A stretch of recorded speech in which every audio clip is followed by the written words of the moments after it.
Vamos lá, amados. Quarto e último módulo. Nós vamos ver aí os capítulos 9 e 10 aí de Neemias. E nós vamos ver então a continuação dessa restauração espiritual. Com o povo aí consolidando então essa restauração espiritual, os caminhos dessa restauração espiritual, né?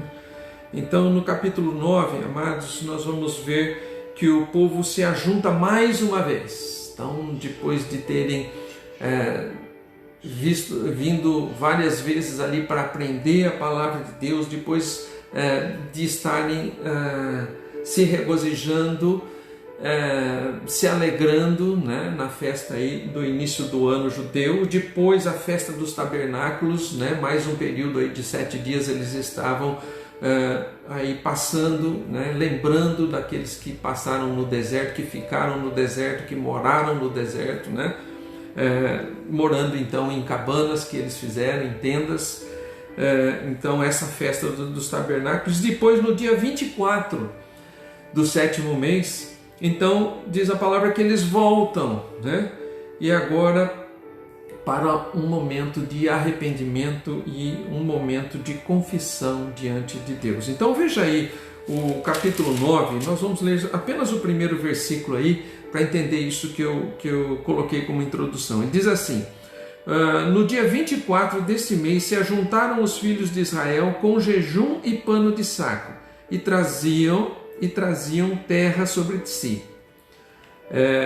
Então, esse momento então de estar na presença de Deus, mas de uma forma diferente aí, né? Uma forma de confissão de pecado agora, né? De arrepender-se diante de Deus. Então, no dia 24, esse povo vem novamente, se ajunta novamente, né? E como não deveria deixar de ser, a palavra se tornou o centro e mais uma vez eles leem a palavra de Deus ali, né? Por um período novamente de 6 horas, né? E depois mais 6 horas de oração. Olha aí no seu versículo 3 o que aconteceu. Ele diz assim: levantando-se no seu lugar, leram no livro da lei do Senhor, seu Deus, uma quarta parte do dia. Em outra quarta parte deles fizeram confissão e adoraram o Senhor, seu Deus. Então, não só 6 horas, mas 12 horas. 6 horas eles ouviram a palavra. E 6 horas eles se dedicaram à oração. Isso também nos leva a pensar, né, irmãos? Quanto tempo nós temos dedicado à palavra do Senhor, né? Quanto tempo nós temos dedicado à oração na nossa vida? Será que a palavra do Senhor realmente é o centro da nossa vida? Naquele momento, para aquele povo, amados, o que aconteceu foi que tudo que eles faziam, a sua vida toda, estava pautada na palavra de Deus. Por isso esse desejo enorme de estar buscando, né, incessantemente aprender mais da palavra. E mais uma vez, eles se reúnem no dia 24 e ouvem a palavra por 6 horas, e depois mais 6 horas de oração, de confissão de pecado e de adoração a Deus. Nos versos de 5 a 15, amados, eles reconhecem a glória, a majestade e a misericórdia de Deus sobre o seu povo. Então, essa oração também é escrita aqui. E eles dedicam aí 10 versículos, né, a reconhecer a grandeza de Deus, reconhecer a glória de Deus, a majestade de Deus sobre o seu povo. Dos versos 16 até o 37, que é o penúltimo versículo do 9 aí, eles reconhecem o seu pecado. Então ali é a oração de confissão mesmo, né? Reconhece o seu pecado e apesar da fidelidade de Deus, eles reconhecem que continuaram a pecar e por isso receberam o castigo, né? E o castigo era justamente aquilo que eles estavam vivendo, a escravidão, né? Eles estavam vivendo em tempos de escravidão, embora tivessem voltado para Jerusalém, embora tivessem reconstruído o muro, né?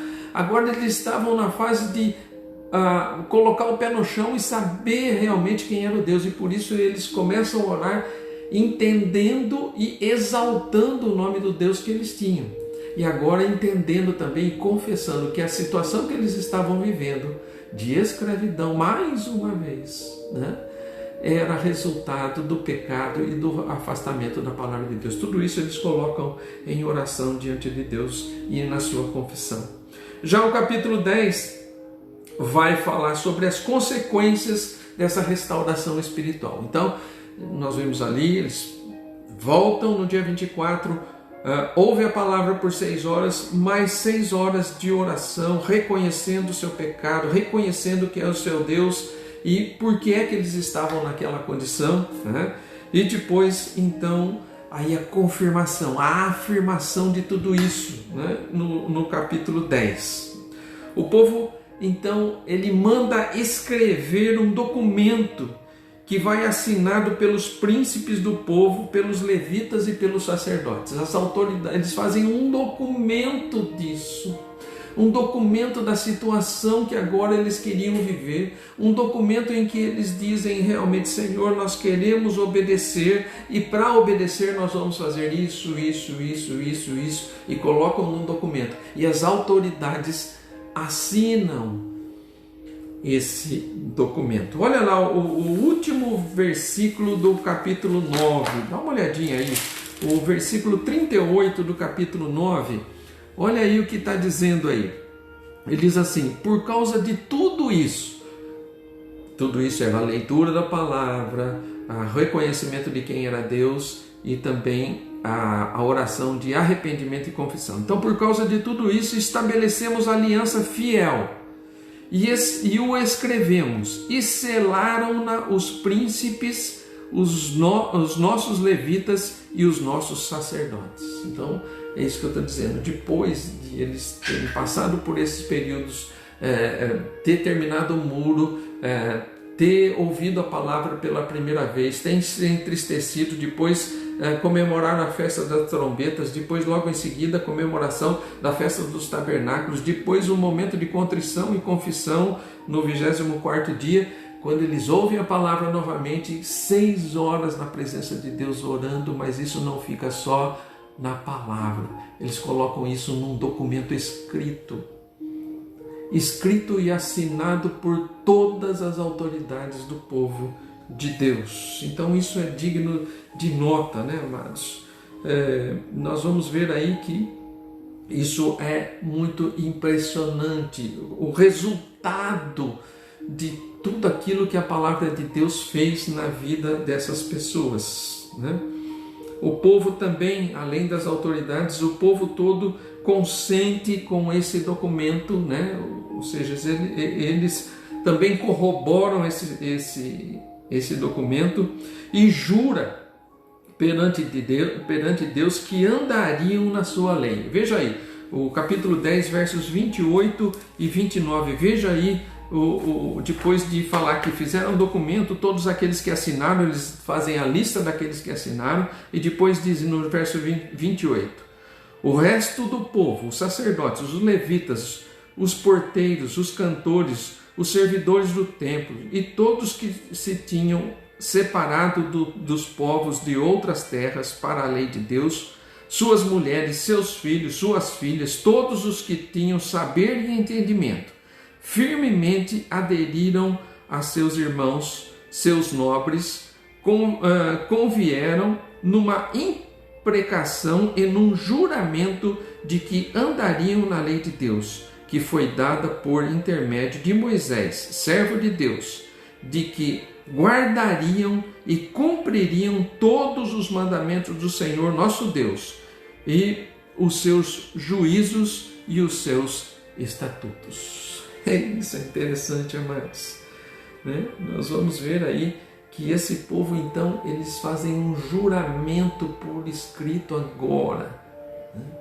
Muita coisa fica largada nas nossas vidas, muitos projetos ficam só na nossa mente, nada é colocado na prática, amados, porque nós não firmamos um compromisso sério com o Senhor.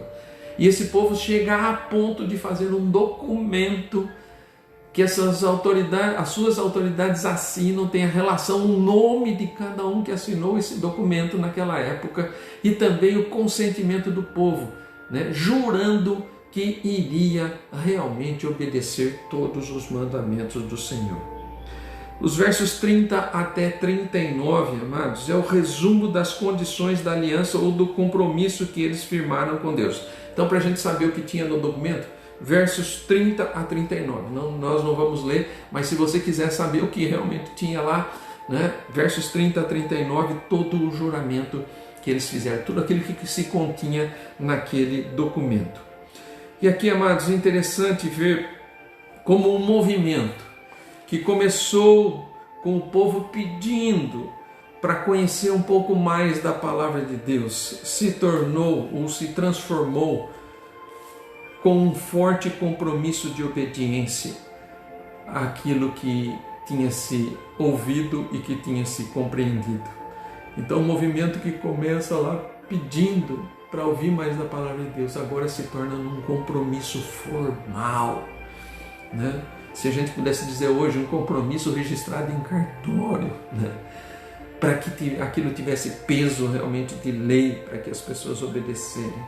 Para Deus, o entusiasmo de um momento não pode perdurar sem um compromisso com a verdade, sem que um compromisso com a verdade seja estabelecido. Então, amados, eu vou dizer isso da perspectiva de Deus. Quando a gente fala de amor, nós entendemos o seguinte, né? Que é afeto, carinho, que é carregar no colo, que é enxugar as lágrimas, e a gente vê amor só deste lado, né? Mas eu quero dizer, amados, que a palavra de Deus diz, né, que Deus amou tanto o mundo. Os irmãos conhecem o restante do versículo. E eu quero dizer, Deus amou tanto o mundo que Ele assumiu um compromisso, amados, um compromisso e deu a vida do seu próprio Filho. Ele fez um compromisso, amados, além da sua palavra de amor. Então, amor não é só palavra, não é só afeto, não é aquilo que a gente entende que é tudo de bom, né? Que é maravilha, que é romance. Amor não, amor é provado, amados. Amor é realmente quando a gente coloca em ação aquilo que Deus quer da nossa vida, né? Então nós vamos ver aí que o entusiasmo não podia ficar só no entusiasmo, e o povo entende isso, né? Seria muito bom, nós estamos ouvindo a palavra de Deus todo dia, mas aquilo poderia se tornar maçante ou corriqueiro ou uma religião praticamente, né? Como muitas vezes nós vimos, e até nos tempos de Jesus que vem depois disso, nós vemos muito disso, que ouvir a palavra de Deus se torna uma religião, nós já não transforma mais nada, amados, mas precisa ser um compromisso sério com Deus. Então nós não vamos fazer documento, amados, se preciso faça, mas não vamos fazer um compromisso de obediência. O que nós precisamos, amados, é assumir realmente um compromisso sério com Deus. A igreja precisa assumir um compromisso sério com Deus, de fazer a vontade de Deus, amados. E isso não é só ir uma vez por semana na igreja, né? Ouvir e voltar para casa e continuar a sua vida como... Não, amados, é um compromisso de vida diário com Deus, de observar aquilo que Ele deseja das nossas vidas. É compromisso. Amor verdadeiro requer compromisso. É isso que eles fizeram aqui. Aí está o perigo, amados, dos movimentos muitas vezes sentimentalistas que acabam levando para o fanatismo, de concepções humanas e afastamento da verdade da palavra de Deus. Então muitas igrejas por aí, amados, que partem para esse lado do sentimentalismo, né? É tudo uma maravilha, né? Ou se perdem nas celebrações, ou então se perdem na introspecção. Então a vida é só ir para a igreja ou para um lugar e chorar e chorar e chorar e sair de lá, né? E continuar a vida da mesma forma como é. Isso é sentimentalismo, é ir querer buscar sentir alguma coisa, amados, e o sentir só não faz a diferença. A palavra de Deus impacta a nossa vida, a palavra de Deus impactou esse povo aqui, amados, mas ela produz transformação. Esse é o verdadeiro impacto da palavra de Deus. Muitos ouvem a palavra de Deus, no momento são impactados, mas não assumem daí por diante um compromisso com Deus. Esse povo ouviu a palavra de Deus, esse povo buscou aprender mais de Deus e agora assume um compromisso com Deus de obediência. Não adianta, amados, buscar por sentimentalismos. buscar por momentos. Ai, que bênção foi o culto hoje, mas o que é que o culto transformou na sua vida? O que é que a palavra de Deus fez hoje para você na sua vida? Qual é o compromisso que você assumiu com Deus? Isso precisa ser transformado. E isso que acontece aqui, amados, com o povo de Deus naquela situação. Os líderes de Jerusalém sabiamente combinaram o entusiasmo com a sã doutrina. E ali aconteceu. Aconteceu o entusiasmo. Amados, eles festejaram, sim, festejaram, mas sempre buscando a sã doutrina, sempre aprender qual era a vontade de Deus. Não há problema na alegria, no entusiasmo, também não há problema na tristeza de reconhecer o seu pecado, mas tudo isso deve nos levar a um compromisso de obediência. É muito bonito eu chorar, né? Às vezes dentro da igreja, numa reunião de oração, né? Colocar para fora todos os meus desabafos e os meus pecados, mas depois vai para casa e continua fazendo as mesmas coisas, amados. A palavra tem que transformar o nosso dia a dia, o nosso compromisso tem que ser verdadeiro, amados. Se você continuar desobedecendo, é isso que vai acontecer, né? E aí tantas religiões que têm feito isso e levado ao povo ao erro de não assumir um compromisso sério com o Senhor. O zelo andava junto com o entendimento. O conhecimento tinha ênfase também na prática, e isso é o que exatamente nós precisamos. Entendimento, sim, vamos buscar entendimento, né? Mas também vamos buscar a prática, né? Vamos buscar ser zelosos na palavra de Deus, sim, amados, né? Mas não podemos deixar de entender que o zelo, que o conhecimento e que a prática tem que estar pautados na palavra de Deus, no compromisso sério de obedecermos essa palavra e não de apenas ouvirmos e sentirmos alguma coisa. Conhecer cada vez mais, amados, a palavra de Deus, lição para nós. Se humilhar na presença de Deus, entendendo, eu sou fraco, Senhor, eu preciso de Ti, eu preciso do Teu Espírito Santo. Senhor, faz a obra na minha vida. Se depender só de mim, Senhor, eu vou tropeçar novamente. Então eu preciso me humilhar na presença de Deus. Depois, amados, assumir um compromisso sério com Deus. Não fique só no momento do choro, só no momento de alegria, no momento do sentimento. Mas faça um compromisso sério com Deus, transforme a sua vida. Colocar em prática o que nós aprendemos. Isso é muito bom de se ver, amados, quando nós vemos pessoas que realmente ouvem a palavra do Senhor. Pessoas que muitas vezes vêm buscar um conselho, e quando nós damos o conselho da palavra de Deus, essas pessoas imediatamente colocam aquilo em prática. Amados, isso é bênção, amados, a gente vê a vitória. Mas muitas vezes, né, eu não quero dizer a maioria, né, mas o sentimento é esse, que muitas vezes as pessoas vêm buscar um conselho, pedem uma oração, amados, mas continuam vivendo as suas vidas sem compromisso nenhum. O compromisso é do pastor, o compromisso é do presbítero, o compromisso é do líder, mas eu não tenho compromisso nenhum com o Senhor. Se a minha vida está desse jeito, é por culpa dos líderes. Se a minha vida está desse jeito, é porque a igreja não me deu respaldo. É porque a igreja não esteve comigo. Amados, o compromisso é seu. O compromisso é meu. O compromisso é com o povo de Deus. É da liderança, com certeza. Se não tiverem compromissados com Deus, também as suas vidas não serão transformadas. Deus quer compromisso, né? Não só o oba-oba. Então, amados, aprendemos bastante. Eu tenho aprendido muito com o estudo de Neemias. E gostaria que também os irmãos tivessem essa mesma sensação de aprendizado, né? Para que nós cresçamos aí no crescimento, no entendimento e no colocar na prática os mandamentos do Senhor para a nossa vida. Porque isso é viver como Deus quer. E assim nós seremos felizes. Amados, temos alguns minutinhos ainda mais para discutir alguma coisa, né? Mas antes de terminar esse vídeo, eu queria orar com vocês, né? Para que Deus nos abençoasse. Vamos ter uns minutos aí para os irmãos também colocarem alguma coisa sobre tudo aquilo que foi dito, estudado, né? Mas vamos orar. Pai, obrigado, Senhor, pela Tua palavra que nos instrui, Deus. Que isso seja precioso para as nossas vidas. E que em nome de Jesus, Pai, isso se torne, Senhor, transformação, crescimento espiritual para as nossas vidas. Deus, que a Tua palavra seja a base e o alicerce diário, Senhor, o nosso pão, Pai, para que nós nos alimentemos dela todos os dias, Pai. Faz isso na nossa vida, Pai, para que nós tenhamos realmente a consciência daquilo que Tu desejas, porque estar na Sua vontade, Pai, é a maior bênção que podemos ter nesse mundo. Obrigado, Pai, nos ajuda com Teu Espírito Santo, perdoa as nossas faltas. Nós oramos por cada vida, Senhor, que esteve presente conosco. Abençoa esses corações, ó Deus, e que haja, Senhor, um entender da Tua palavra e um compromisso com ela daqui para frente. Assim nós oramos, pedindo a Tua bênção, Senhor, em nome do Senhor Jesus. Amém, Pai.